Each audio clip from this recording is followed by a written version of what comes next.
Hello and welcome back to Knowledge Hub. Knowledge Hub লৈ আপোনালোক আটাইকে স্বাগতম জনাইছো। আশা কৰো আপোনালোক সকলো ভালে আছে। যোৱা এপিসোডত আমি আলোচনা কৰিছিলো লোকসাহিত্যৰ এটা বিশেষ শাখা আখ্যানমূলক লোকগীতৰ বিষয়ে। আজি এপিসোডত আমি আলোচনা কৰিব ওলাইছো আখ্যানমূলক লোকগীতৰ এটা ভাগ, সেইটো হৈছে বুৰঞ্জীমূলক মালিতা। এতিয়া বুৰঞ্জীমূলক মালিতাৰ বিষয়ে আলোচনা কৰাৰ আগতে আমি জানিব লাগিব যে মালিতা কাক বোলে। বলক তেতিয়াহলে পলম নকৰি ভিডিওটো আৰম্ভ কৰো। এতিয়া আমি চাব লাগিব যে মালিতা কাক বোলে। অসমীয়া লোকসাহিত্যত মালিতা হৈছে আখ্যানমূলক লোকগীতৰ এক বিশেষ ৰূপ। মালিতা শব্দটোৱে এনে এক লোকগীতক বুজায় য'ত কোনো ব্যক্তি, ঘটনা, বীৰত্ব, প্ৰেম, আত্মত্যাগ বা সমাজ জীৱনৰ কোনো উল্লেখযোগ্য কাহিনী গীতৰ জৰিয়তে ধাৰাবাহিকভাৱে বৰ্ণনা কৰা হয়। অৰ্থাৎ যিবোৰ লোকগীতত এটা সম্পূৰ্ণ কাহিনী আৰম্ভণিৰ পৰা শেষলৈকে গীতৰ ৰূপত প্ৰকাশ পায় সেইবোৰক মালিতা বোলা হয়। মালিতা কেৱল মনোৰঞ্জনৰ মাধ্যম নহয়, ই অসমৰ ইতিহাস, সমাজ সংস্কৃতি, লোকবিশ্বাস আৰু জনজীৱনৰ এক মূল্যৱান ভঁৰাল। ইয়াৰ জৰিয়তে বহু ঐতিহাসিক আৰু সামাজিক তথ্য প্ৰজন্মৰ পৰা আন এটা প্ৰজন্মলৈ মুখে মুখে সংৰক্ষিত হৈ আহিছে। মালিতাৰ ভাষা সাধাৰণতে সহজ সৰল আৰু আৱেগময় হয়। এই গীতসমূহ গায়কে কাহিনী আগবঢ়াই নিদাৰ দৰে গায়, ফলত শ্ৰোতাই সহজে কাহিনীটো বুজি পায়। এতিয়া গম পালো যে মালিতা কাক বোলে। এতিয়া আমি চাম বুৰঞ্জীমূলক মালিতা কাক বোলে।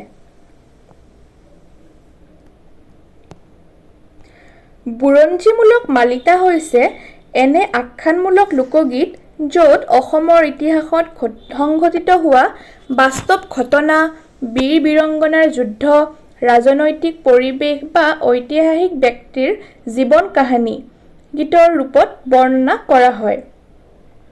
অৰ্থাৎ যিবোৰ মালিতাৰ মূল আধাৰ ইতিহাস বা বুৰঞ্জী, সেইবোৰক বুৰঞ্জীমূলক মালিতা বোলা হয়। এতিয়া গম পালো যে বুৰঞ্জীমূলক মালিতা কাক বোলে।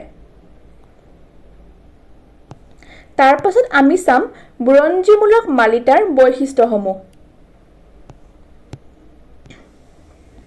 বুৰঞ্জীমূলক মালিতাৰ কেইটামান উল্লেখযোগ্য বৈশিষ্ট্য হৈছে ইয়াৰ আধাৰ বাস্তৱ ঐতিহাসিক ঘটনা, অসমৰ বীৰ বীৰংগনাৰ জীৱন আৰু কৃতি বৰ্ণনা কৰা হয়, সমাজ সংস্কৃতি আৰু ইতিহাসৰ প্ৰতিফলন দেখা যায়, ভাষা সহজ সৰল আৰু গীতিধৰ্মী, মুখে মুখে এটা প্ৰজন্মৰ পৰা আন এটা প্ৰজন্মলৈ প্ৰচলিত। এতিয়া গম পালো যে আমি বুৰঞ্জীমূলক মালিতাৰ বৈশিষ্ট্যসমূহ। তাৰ পাছত আমি চাম বুৰঞ্জীমূলক মালিতাৰ গুৰুত্ব কি।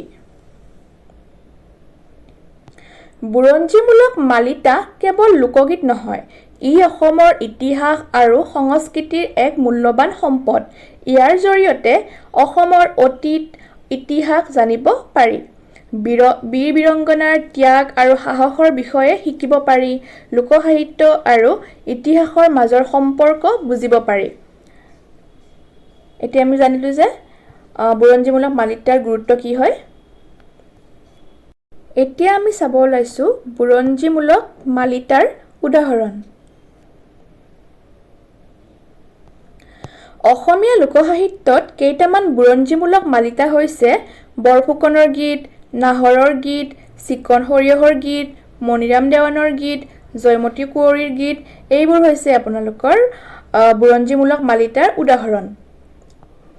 এই মালিতাসমূহত অসমৰ ইতিহাসৰ উল্লেখযোগ্য ঘটনা আৰু ব্যক্তিসকলৰ কাহিনী গীতৰ ৰূপত সংৰক্ষিত হৈছে। গতিকে গম পালো যে বুৰঞ্জীমূলক মালিতাৰ উদাহৰণবোৰ কি কি। আজি আমি আলোচনা কৰিলো বুৰঞ্জীমূলক মালিতাৰ বিষয়ে। নেক্সট ভিডিঅ'ত আমি আলোচনা কৰিম বুৰঞ্জীমূলক মালিতাৰ উদাহৰণসমূহ, যেনে বৰফুকনৰ গীত কাক বোলে, নাহৰৰ গীত কাক বোলে, চিকন সৰিয়হৰ গীত কাক বোলে, সেইবোৰৰ বিষয়ে আমি আলোচনা কৰিম। যদি ভিডিঅ'টো চাই ভাল লাগিছে তেতিয়াহ'লে লাইক, কমেণ্ট, শ্বেয়াৰ কৰিব নাপাহৰিব আৰু লগতে ছাবস্ক্ৰাইব কৰি দিব। আজিলৈকে আহিছোঁ, ধন্যবাদ।